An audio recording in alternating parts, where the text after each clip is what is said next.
अभी हमारे भाई आदरणीय हेमंत कटारे जी ने आप सबके मध्य अपनी बात रखी। उन्होंने अपनी बात प्रारंभ की और उसी पे मोहर लगाने का काम हमारे बड़े भाई रविंद्र सिंह तोमर जी ने किया कि चाइना के सामान और मोदी जी की बात की कोई गारंटी नहीं है। मैं इसमें एक बात और जोड़ देना चाहता हूं कि हमारे जो भारतीय जनता पार्टी के प्रत्याशी हैं वो भी चाइना के सामान से कम नहीं है। मैं ये बात इसलिए कह देना चाहता हूं कि एक बार आप लोगों ने उनको यूज करके देखा, एक बार विधायक बना के देखा और 256 वोटों से वो जीते नहीं, प्रशासन ने उनको जिताया, लेकिन जीत गए।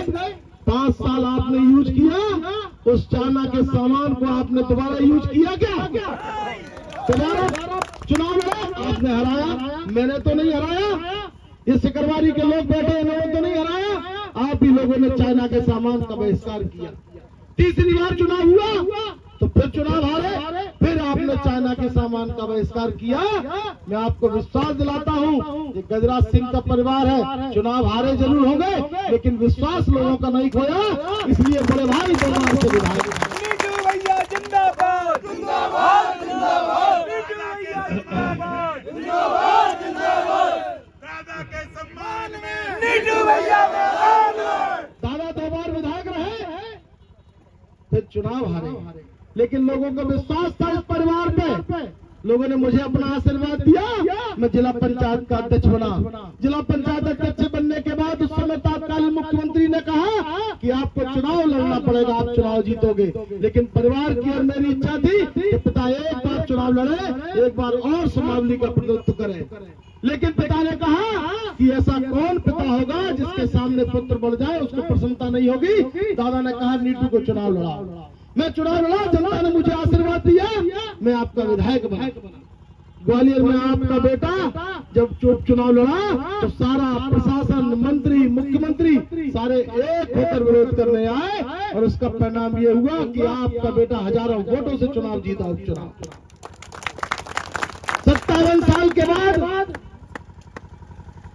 57 साल तक भारतीय जनता पार्टी का कब्जा था ग्वालियर नगर निगम पर, महानगर पर। जब ये चुनाव हो रहा था, ये तय हुआ कि कौन प्रत्याशी होगा कांग्रेस का वो चुनाव जीत जाए। तब ये नाम निकल कर आया कि वो परिवार जो जनता की सेवा में दिन रात लगा रहता है, उसकी बहू चुनाव लड़ेगी तो चुनाव जीत जाएगी। उसका नाम था डॉक्टर शोभा सती सिकरवार, आपके बड़े बेटे की बहू और मेरी धर्मपत्नी, मेरी भाभी, मेरे बड़े भाई की धर्मपत्नी और मेरी भाभी, उनको चुनाव लड़ाया गया। पूरा मध्य प्रदेश उस चुनाव में कूद बैठा। आप पूछ लेना, ऐसा कोई मंत्री नहीं था, मुख्यमंत्री और बड़े बड़े राजा महाराजा उस चुनाव में कूदे, लेकिन आपकी बेटी ने उन सबको धूल चढ़ाने का काम किया। आपकी बेटी ने धूल चढ़ाने का तो केवल इस बात पर कि जनता का विश्वास हमारे ऊपर था। लोग कहते थे, जब मैं वोट मांगने जाता था, मेरे बड़े भाई की तबीयत खराब हुई, मैं प्रचार में निकला, मैंने सारे बंधन तोड़ दिए। मुझे लगा कि अब इससे ऊपर बदला परिवार पर कभी हो नहीं सकती। मेरी भाभी चुनाव लड़ रही है, बड़े भाई अस्पताल में है, मैंने दलों की मर्यादाएं मान दी और मैं चुनाव में कूदा। मैं जब लोगों के बीच में जाता था, लोग कहते थे कि सतीश सिकरवार का वो दरवाजा है जिससे कभी गरीब खाली हाथ नहीं लौटा। उसका परिणाम ये रहा कि आपकी बहू, आपकी बेटी 30,000 वोटों से चुनाव जीती। और फिर एक विश्वास आप सब लोगों ने बताया, जब सर्वे आया, कांग्रेस का टिकट बहुत विलंब से इसलिए हो पाया कि लगातार सर्वे हो रहे थे, कांग्रेस कार्यकर्ताओं से नाम मंगाया गया, जनता के बीच से नाम मंगाया गया। कांग्रेस कार्यकर्ताओं के बीच से जब नाम मंगाया गया तो आम कार्यकर्ता ने कहा कि अगर कोई चुनाव जीत सकता है तो वो परिवार है, और उस परिवार में नीटू सिकरवार है, वो चुनाव जीत सकते हैं। फिर जनता के बीच से सर्वे कराया, आप लोगों से पूछा गया। बहुत सारे लोग कांग्रेस के गुप्तचर घूम रहे थे दिल्ली से आकर और पूछ रहे थे कौन चुनाव जीत सकता है, कौन चुनाव जीत सकता है। तो आपकी आवाज के कारण मुझे कांग्रेस पार्टी ने प्रत्याशी बनाया। मैं किसी नेता की दम पर टिकट लेके नहीं आया हूं, मैं आपकी दम पर टिकट लेके आया हूं, आपकी दम पर मुझे प्रत्याशी बनाया गया। और मैं कहना चाहता हूं, बड़े बड़े नेता हो सकता है उनके साथ चुनाव प्रचार में होंगे, लेकिन चाइना का सामान का फिर लोग बहिष्कार करेंगे और ये चाचा पर का सामान करेंगे, मैं आपको विश्वास दिलाना चाहता हूँ। रविंद्र सिंह जी भाई साहब, इस चाइना के सामान का बहिष्कार आपके समय में हुआ था और अब की बार ये चाइना का सामान बिस्तर बंद करके घर में बिठाने का काम होगा। मैं आपको विश्वास के साथ कह सकता हूं कि मेरे पिताजी ने 40 और 45 साल इस क्षेत्र की सेवा की है। मेरे परिवार पर कोई भ्रष्टाचार का दाग नहीं लगा सकता, कोई जातिवाद का दाग नहीं लगा सकता। मेरे पिताजी ने जब तक राजनीति की, वो आवाज आज बंद हो गई। वो चल नहीं सकते, वो बोल नहीं सकते, लेकिन मैं विश्वास के साथ कह सकता हूं कि मैं अपने पिताजी की आवाज बनकर, उनके आदर्शों पर चलकर आप सब लोगों की सेवा करने का काम करूंगा। ऐसा कोई काम नहीं करूंगा जिससे मुरैना शोपुर के लोगों को सर्व शर्म से झुक जाए। मैंने 4 साल जिला पंचायत अध्यक्ष का पद संभाला, 5 साल इस क्षेत्र में विधानसभा का प्रतिनिधित्व किया। मैंने एक काम ऐसा नहीं किया, कोई नहीं बता सकता कि मेरे ऊपर एक भी कोई दाग है। अगर भारतीय जनता पार्टी के प्रत्याशी की दाग की बात करें तो ढूंढने पड़ेंगे कि दाग कहां लगाया जाए। इतने दाग हैं, ढूंढने पड़ेंगे कि दाग कहां लगाया जाए। इन दागों से वो कभी मुक्ति नहीं पा पाएंगे। मैं श्योपुर गया था, मुझे लगा कि मैं श्योपुर पहली बार जा रहा हूं, क्या स्थिति होगी, क्या माहौल होगा। आप विश्वास मानिए, यहाँ तो परिवार के लोग हैं, आप सब लोग हैं, मेरे युवा साथी हैं, आप सब लोग मुझे स्नेह करते हैं, मेरे परिवार को प्रेम करते हैं। लेकिन मैं श्योपुर गया तो श्योपुर में जो उत्साह और उमंग मैंने देखा, मुझे लगा कि क्या कारण हो सकता है। आपके कारण ये हो सकता है।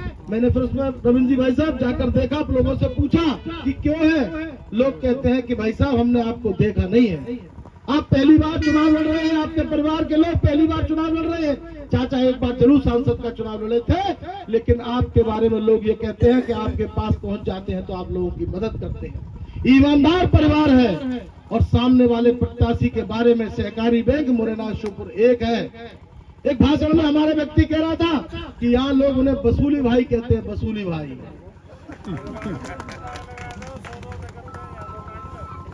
वसूली भाई का नारा दे रहे हैं लोग श्योपुर के। और वो हमारे बाबू जंडल है, वो बड़ी अच्छी बात कहते हैं। वो कहते हैं कि मोदी जी 400 के पार का नारा देता है और 400 रुपए रिश्वत लेने वाले को टिकट देता है, कैसे संभव होगा। आप विश्वास मानिए, आप सब लोगों का जो प्रेम और आशीर्वाद और उमंग जिस प्रकार की है, मैं आपको विश्वास के साथ कह सकता हूं। हेमंत कटारे जी ने कहा कि छिंदवाड़ा और मुरैना टॉप पर है, और मैं उसके बाद भी कहता हूं कि हम छिंदवाड़ा से ज्यादा वोटों से चुनाव जीतेंगे। आपकी तरफ से मेरे युवा साथी बैठे हैं, मुझे मालूम है कि दबाव की राजनीति का काम चालू हो गया है। अगर दम है तो बिना दबाव की राजनीति के चुनाव लड़ो। लोगों के घरों में घुसा जा रहा है, जनता ने तो दरवाजे बंद कर दिए हैं भारतीय जनता पार्टी के लोगों के लिए। नेताओं के घर घुस रहे हैं, नेताओं के घर, कि हमारी पार्टी में आ जाओ, हमारी पार्टी में आ जाओ। मैं कहना चाहता हूं, और 4-5 नेता जाने हो तो चले जाए, कोई फर्क नहीं पड़ता। जनता ने दरवाजे बंद कर दिए हैं भारतीय जनता पार्टी के लिए। ये नेता एक वोट परिवर्तन नहीं कर पाएंगे, एक वोट। और जितना जो मुझे दबाव बनाने की कोशिश करेंगे, जितना ये नेताओं को अपने पास ले जाएंगे, उतने ही ज्यादा वोटों से चुनाव जीतूंगा, क्योंकि जनता मेरे साथ है, यहाँ के लोग मेरे साथ हैं। जिंदाबाद जिंदाबाद। और युवा तरुणाई से कहना चाहता हूँ, मेरे जीवन की शुरुआत मैंने लड़कर हासिल की है। मैं छात्र नेता था, तब मैं नारे लगाता था, कितनी ऊंची जेल तुम्हारी देखी है और देखेंगे, कितना जोर है जुल्म में तेरी देखा हो और देखेंगे। आज फिर नारे लगाता हूँ, जितना जुल्म करना है जुल्म कर लो, लेकिन मैं झुकने वाला नहीं हूँ, न डरने वाला हूँ। आप सब लोगों को विश्वास दिलाता हूँ। यहाँ सुमावली के परिवार के मेरे लोग बैठे होंगे, न मैंने कभी डरा कर राजनीति की, न पिताजी ने कभी डरा के राजनीति की, लेकिन आप सब लोगों को मालूम होगा परिवार ने कभी डर के भी राजनीति नहीं की। हम 2 भाई चुनाव प्रचार में हैं, पिताजी अस्वस्थ है, मैं और डॉक्टर सतीश सिकरवार, जब तक दोनों भाइयों के शरीर में एक भी बूंद खून की होगी, डर के राजनीति नहीं करेंगे और डट कर मुकाबला करेंगे। विश्वास आप सब लोगों को दिलाता हूं। युवाओं से कहना चाहता हम हूँ तुम्हारे साथ कि हमें हैं। डर के राजनीति नहीं करनी चाहिए। अच्छे बुरे का परिणाम तो उस विधाता के हाथ में है, क्या होगा क्या नहीं होगा उसे मालूम होगा। लेकिन आप सब लोगों की दम पर फिर विश्वास आप सब लोगों को दिलाता हूँ, 29 लोकसभा सीटों में अगर कहीं सबसे बड़ी जीत होगी तो इस मुरैना श्योपुर में जीत होगी। जितना जोर लगाना चाहे वो और जोर लगा दे। 5 दिन का समय है। मैं इस मंच के माध्यम से कहता हूँ, बहुत सारे लोगों के मोबाइल चालू है, वो मोबाइल के माध्यम से सूचना पहुंचनी चाहिए। जितना जोर है 5 दिन में और लगा ले। अगर 2 लाख से कम से जीता तो राजनीति छोड़ दूंगा। मैं इसलिए कहना चाहता हूं,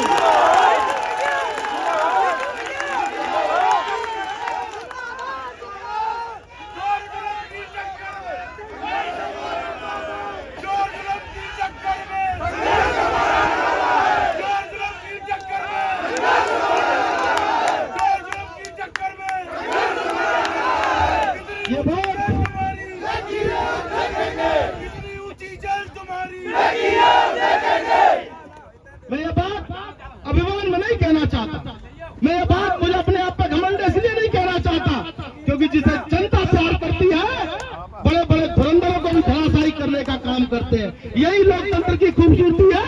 जिनके सूरज नहीं डूबते थे उनकी जमानतें नहीं बची है। लोकतंत्र में जब जनता ने जिसको प्यार किया है ऐसी स्थिति निर्मित होती है। मैं आपको पूरा विश्वास दिलाता हूँ, आप पूरी ताकत के साथ 7 तारीख शाम 6 बजे तक इसी उत्साह उमंग के साथ लगे रहेंगे। खासकर युवा तरुणाई से निवेदन करना चाहता हूँ, वायु के तेज से एक मिनट आराम से बोल, वायु के तेज बहने वाला ये युवा, इनको विश्वास दिलाता हूं अगर आपने सही गति में काम किया तो हम विजयी होंगे। लेकिन युवा अगर वायु उल्टे दिशा में चलने लगी, आपका उत्साह उमंग में देखते ही बनता है। लेकिन ये डटा रहे, सही दिशा में काम करे।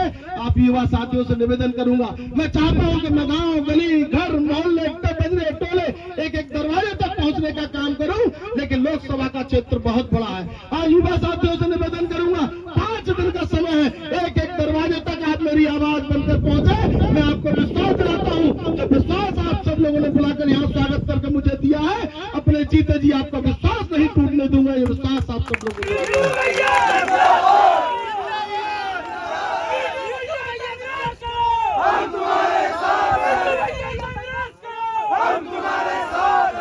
यहाँ उपस्थित मेरे परिवार के वरिष्ठजन, मातृशक्ति के रूप में विराजमान हमारी माताएं बहनें, मैं आप सबको चरण वंदन करता हूँ। और हम उम्र जोशी ने युवा साथियों को दोनों हाथ जोड़कर प्रणाम करता हूँ और अपनी वाणी को यही विराम देते हुए एक बार जोरदार जयकारे के साथ में अपनी वाणी को विराम दूंगा। बोले भारत माता की जय।